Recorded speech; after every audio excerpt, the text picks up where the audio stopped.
Là, très concrètement, par rapport au projet Mitra, c'est la rencontre avec le texte, la rencontre avec ces échanges de mails, des mails que donc je n'attendais pas, c'est-à-dire que je ne les cherchais pas. Bon, oui, je les ai découverts sur le site Lacan Quotidien, mais j'y allais comme j'y vais régulièrement, en fait. Donc, je peux dire que ce texte, je l'ai rencontré par hasard. Et peut-être que s'il m'a bouleversé, c'est aussi parce qu'à l'intérieur de ces échanges, il est aussi question de rencontres. Donc, rencontre entre une demande, celle de Mitra Kadivar, qui appelle à l'aide, et puis Jacques-Alain Miller qui répond. Voilà, il y a cette dimension aussi de la distance, de cette rencontre à travers la distance. Elle étant à Téhéran, lui résidant à Paris. Et puis moi, lisant ces textes à Bruxelles, je pense que ça a été suffisant, et non seulement ça a été suffisant, et pour moi ça a été surprenant, parce qu'en général, avant qu'un désir de projet émerge, il faut qu'il y ait différentes strates, différentes couches qui s'installent, avant que je puisse me dire, voilà, il y a quelque chose à faire. Et ici, étonnamment, ce désir-là, il est né tout de suite, c'était une évidence. Le désir de mettre en place ce couple cinéma-opéra, il est né surtout du désir d'amplifier la voix, en fait. C'est-à-dire qu'à mesure que la voix de Mitra disparaît, il me semblait important, essentiel même, que cette voix soit amplifiée. Et le chant opératique est à mes yeux ce qui se rapproche le plus de la vérité émotionnelle de l'être. Et il me semblait très beau, très fort de pouvoir faire de ces emails qui sont en fait, qui n'avaient pas de vocation littéraire, je dirais, de faire de ces emails un livret d'opéra. Et donc à mesure qu'en effet Mitra s'enfuit, c'est-à-dire que sa voix n'est plus audible, paradoxalement elle sera amplifiée. Ce qui m'intéresse, c'est de filmer le processus de création. Donc filmer les artistes au travail, mais pas du tout dans le but d'en faire un making-of, mais au contraire de voir ce qui émerge, ce qui se déploie. Donc le sous-titre de ces échanges d'emails, c'était « Events Unfolding », hein, les événements se déploient. Donc de voir ce qui se déploie dans le travail, c'est-à-dire que qu'est-ce qui agit au moment où on est amené à devoir imaginer des notes sur ces mots, imaginer des sons sur ces mots, quelle voix, quel type de voix, et filmer ça. D'où la raison pour laquelle James Bowman est venu ces quelques jours ici, pour déjà commencer à travailler, voir ce qui se passe dans l'échange, le couple compositeur-chanteur. Il ne sera pas question de filmer un opéra qui, lui, va se produire indépendamment du film. L'opéra n'existe que parce que le film est mis en place, en fait. Et donc si scène il y a, ce sera une scène qui sera mise en scène pour le film lui-même. On pourrait dire qu'elle disparaît objectivement, je ne sais pas si...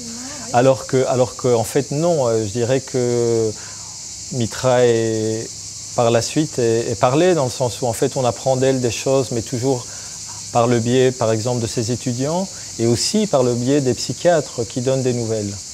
Donc en soi, elle disparaît parce qu'elle ne s'exprime plus directement. Il y a toujours une forme de médiation, puisqu'elle n'a plus accès à Internet. Voilà, donc il me semblait important que cette médiation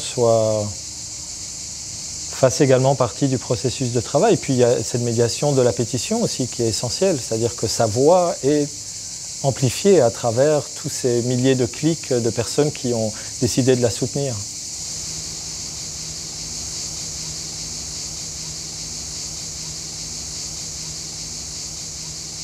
Ce sont des évidences aussi liées à des complicités. Donc George Van Damme, qui est compositeur, connaît bien James Bowman.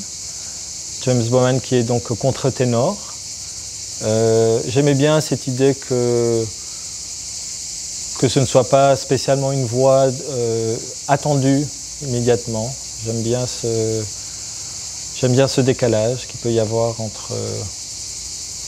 entre cette voix de contre-ténor et ce que dit James, ou la position qu'a Jacques-Alain Miller dans le texte. Et puis Claren McFadden, c'est également une complice de travail de George Van Damme. Claren est afro-américaine. Donc voilà, elle va interpréter le rôle de Mitra. Ça me semblait aussi important qu'il y ait aussi une distance, que l'identification ne soit pas immédiate en fait, vis-à-vis des personnages. Il y a aussi le fait que ce sont des personnes qui vont être filmées, donc j'éprouve le besoin il faut que j'ai une attirance en fait pour les visages, pas uniquement pour les voix, pour les visages, pour les présences. Et dans les deux cas, c'est le cas. J'aime beaucoup l'idée que les personnages de la réalité, que les personnes réelles de ce drame puissent rencontrer leur alter ego, en fait, version lyrique. Donc j'aimerais beaucoup en effet que Jacques-Alain Miller ait la possibilité de rencontrer, alors je ne sais pas la forme que ça pourrait prendre, mais qu'il ait la possibilité de rencontrer James Bowman, que Mitra Kadivar ait la possibilité de rencontrer Claren McFadden. Ça fait partie des éléments qui me semblent essentiels, mais dont je ne peux pas dire grand-chose pour l'instant, parce que nous en sommes encore au stade de l'écriture et il faut, voilà, il faut être au clair par rapport à ce moment-là précis de la rencontre. Et qu'après, la rencontre, ce soit le cinéma qui l'a créé, en effet. Il ne s'agit pas ici d'adaptation, en fait. Hein. Enfin, une adaptation, oui, puisqu'il s'agit d'un livret, mais par contre, au niveau du contenu, ce sont réellement les mails qui ont été échangés, qui sont mis en musique. Nous les avons divisés en actes. Donc il y a ce premier acte où Mitra Kadivar fait appel à Jacques-Alain Miller. Donc le premier mail, quand même, l'objet du mail, c'est SOS, qui se traduit par Save Our Soul. C'est déjà tout un programme en soi. Et la deuxième partie est plutôt la partie où Jacques-Alain Miller tente vraiment de comprendre les rouages, le système dans lequel se retrouve Mitra. Il tente de façon très diplomatique de rentrer en contact avec les psychiatres et avec les étudiants de Mitra. Et le troisième acte qui, lui, est la libération, en fait, la libération de Mitra.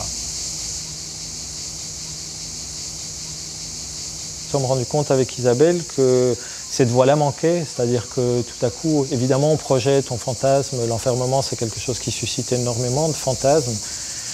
Et puis je me suis dit, mais que...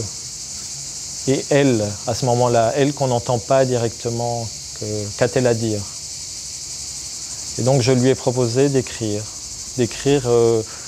quelque chose qui constituerait une aria dans l'opéra. Donc qui seraient des mots qui n'existent pas pour l'instant dans les échanges de mails, mais qui me semblaient essentiels pour faire entendre en fait cette solitude immense dans laquelle elle a dû se retrouver pendant des mois. C'est en cours, je ne peux pas en dire plus.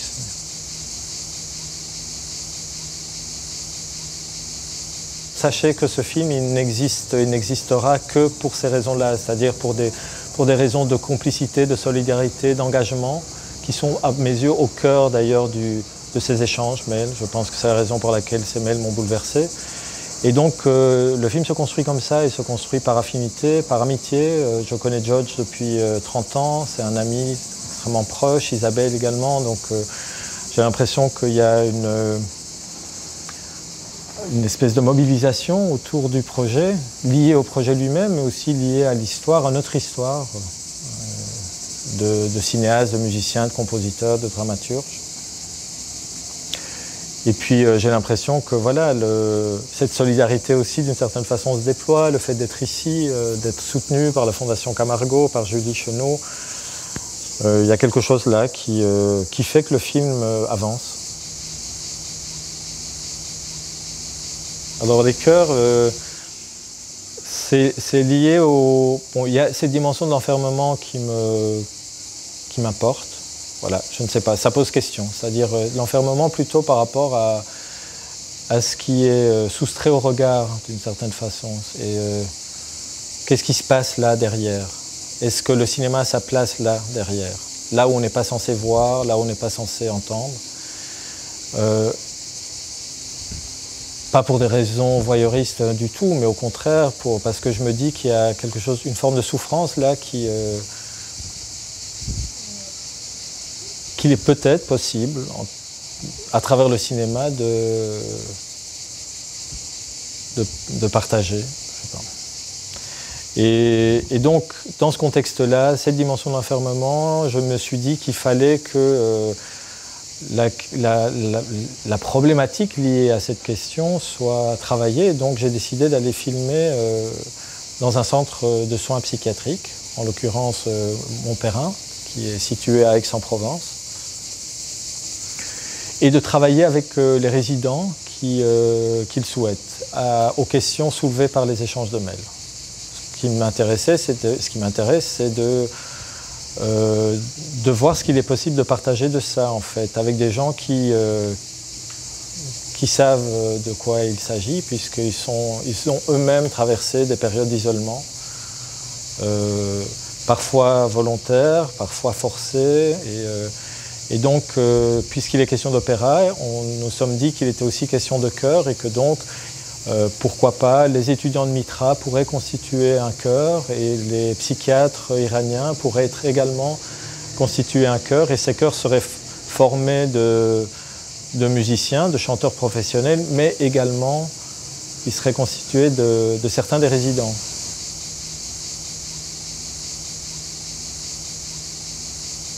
Les lieux de Montperrin, la chambre d'isolement qui est quand même très forte. Et puis j'ai appris là dans le processus de travail que certains pavillons de Montperrin vont être détruits en fait, pour être reconstruits. Et là je me suis dit c'est l'endroit où il faut être, c'est-à-dire que tout à coup cette idée que le pavillon lui-même s'effondre, ça me disait quelque chose. En tous les cas ça me semble être emblématique de quelque chose peut-être de l'effondrement psychique. Peut-être de l'effondrement de certaines pratiques, j'en sais rien, mais en tous les cas, il me semblait que ça pouvait peut-être faire appel à l'imaginaire, en fait. Oui. Ces lieux du réel seraient un peu la base, le point de départ, en fait, du décor. C'est assez troublant, mais il y a un amphithéâtre, là, vous voyez, c'est quand même... bon, je ne m'y attendais pas du tout, mais tout à coup, il y a quelque chose de l'ordre de la tragédie, là, dehors, derrière moi. Donc, bon, ben, ça se retrouve déjà dans les images, puisque c'est l'endroit où James s'est assis et où il répète le texte, un des textes que Miller a écrit. Bon, d'une part, il y a ça, c'est-à-dire des éléments et des événements absolument inattendus. Et puis, il y a... Oui, voilà, je suis en effet allé à la recherche de lieux de centres psychiatriques, donc voilà, j'ai découvert des choses. J'ai envie d'aborder ces lieux comme des décors, en effet, des décors d'opéra. Et en même temps, j'ai envie que ces lieux-là soient également la source d'inspiration pour construire des décors. Et donc peut-être travailler ces questions qui m'intéressent de la réalité de sa représentation, en fait. La folie est quand même une question qui a été beaucoup abordée dans le répertoire, évidemment, d'où c'est aussi la sapsécence. C'est vrai que Miller l'évoque même dans ses mails. Mitra lui fait penser à Médée. C'est vrai que de par la force, de par son refus de céder, en fait, elle m'inspire en effet beaucoup. Elle me renvoie à ces grandes figures tragiques. Pour moi, là aussi, ça fait partie un peu des raisons pour lesquelles Montperrin est important dans le film. Donc j'ai évoqué en effet la destruction à venir de certains pavillons, mais il y a aussi cette blanchisserie qui est là un peu comme l'église au milieu du village, en fait, qui a une fonction très particulière. D'une part, l'architecture est très différente du reste du site, mais c'est là en effet que le linge, à la fois des résidents, des patients donc, et des soignants, est lavé, repassé et réenvoyé vers les sites. Et là, il y a quelque chose de très très beau parce que bon, tout est automatisé et donc ces blouses de médecins qui défilent ou d'infirmières ou de patients qui défilent comme ça, suspendus à des cindres totalement motorisés. Il y a quelque chose de très très fort qui en fait m'évoque aussi un peu cette dimension de l'absence à soi que soulèvent parfois certaines personnes qui ont traversé de grandes souffrances psychiques, en fait. Cette espèce d'enveloppe comme ça, un peu désincarnée. Sans le corps. Voilà. Et en même temps, il y a aussi une dimension très opératique, quoi. Ce décor a quelque chose de très ample, comme ça, très dramatique.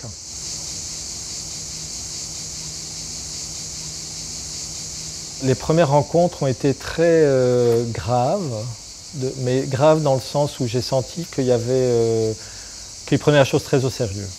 C'est-à-dire qu'ils ont compris que l'enjeu n'était pas de faire de l'occupationnel, mais qu'au contraire, il était question d'aller là où ils sont immédiatement, directement concernés. J'ai envie de dire là où nous sommes concernés.